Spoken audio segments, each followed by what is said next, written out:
With that, I want to welcome, it gives me great pleasure to welcome Junot Diaz.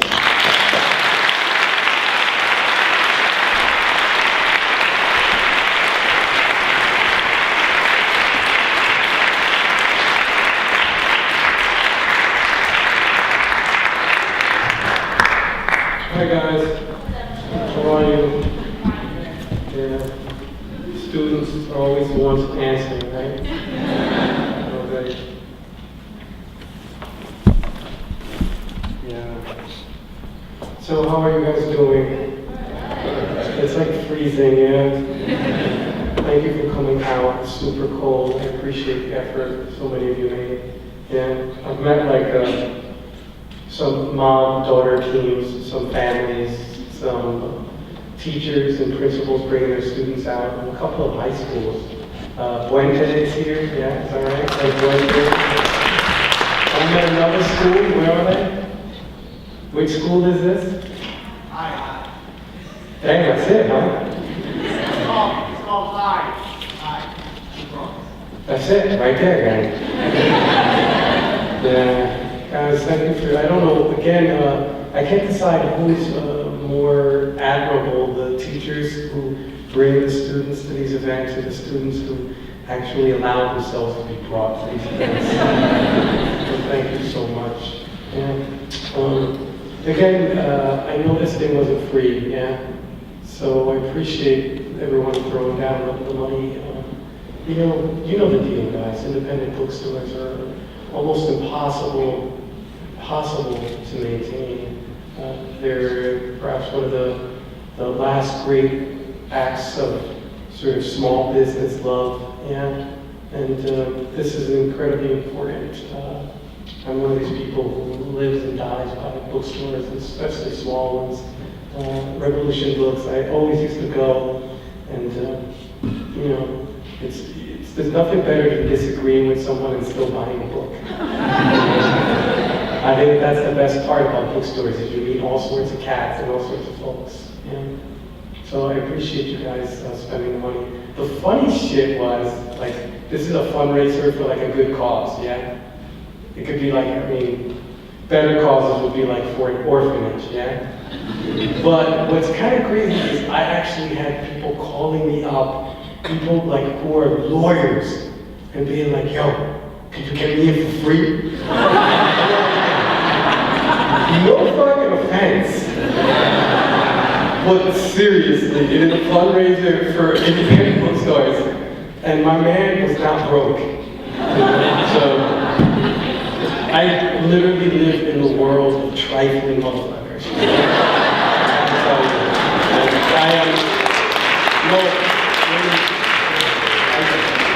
I am a member of this world, so don't applaud too rapidly, you know?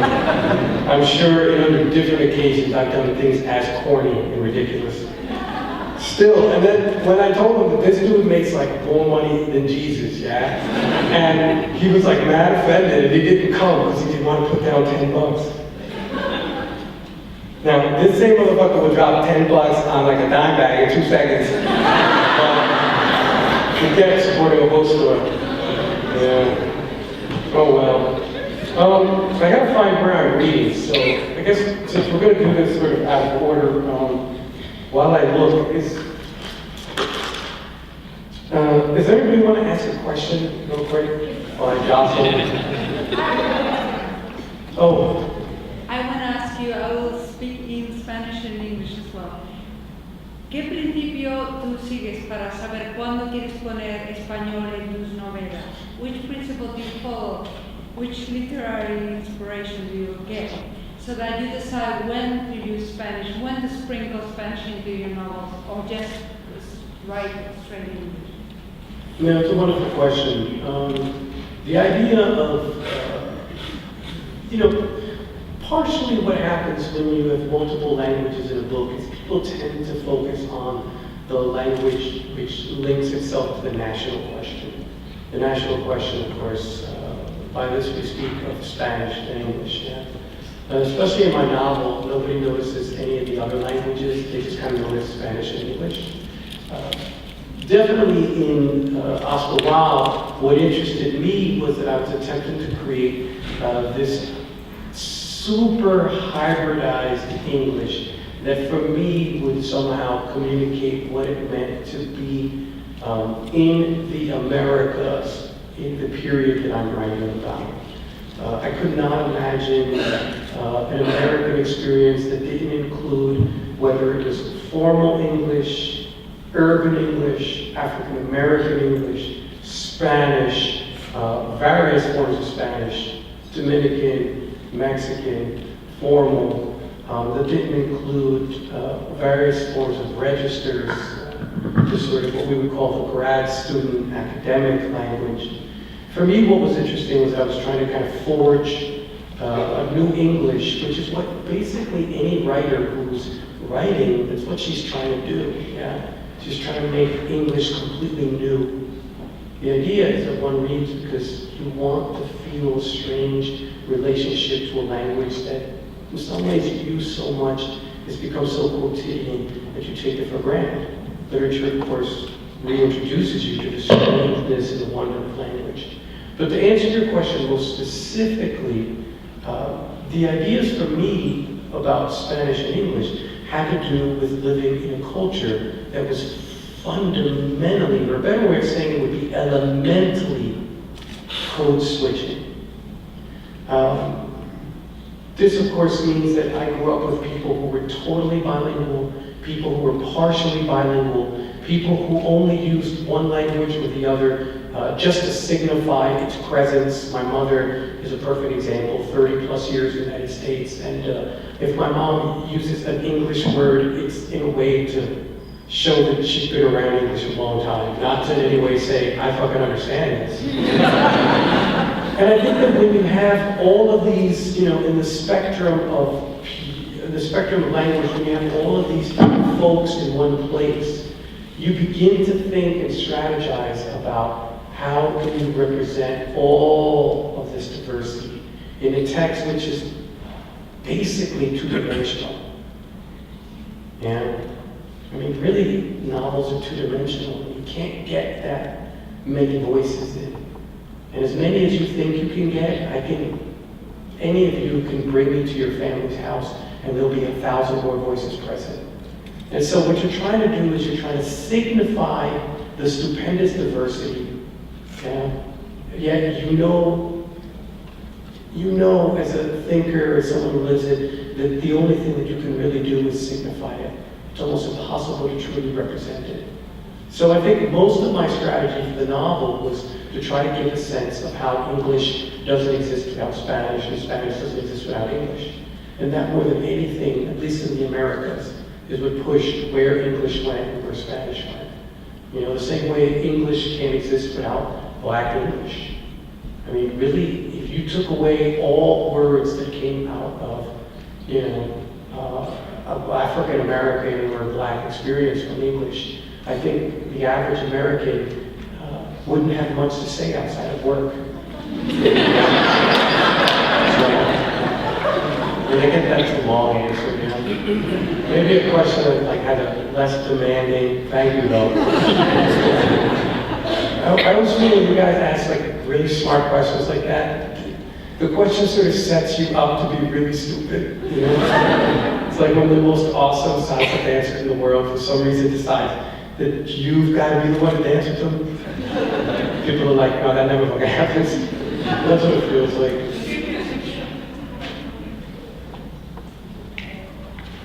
Good evening. I just had a quick question. How was the character of Oscar Wilde, how was his birth, how did it come about? The character of Oscar Wilde, how did it come about? Oscar came about from a number of things. I mean, I assume there's a bunch of writers here. They're not raising their fucking hands again. Round two. Yeah, I assume there's a bunch of writers here. Wow, it suddenly tripled.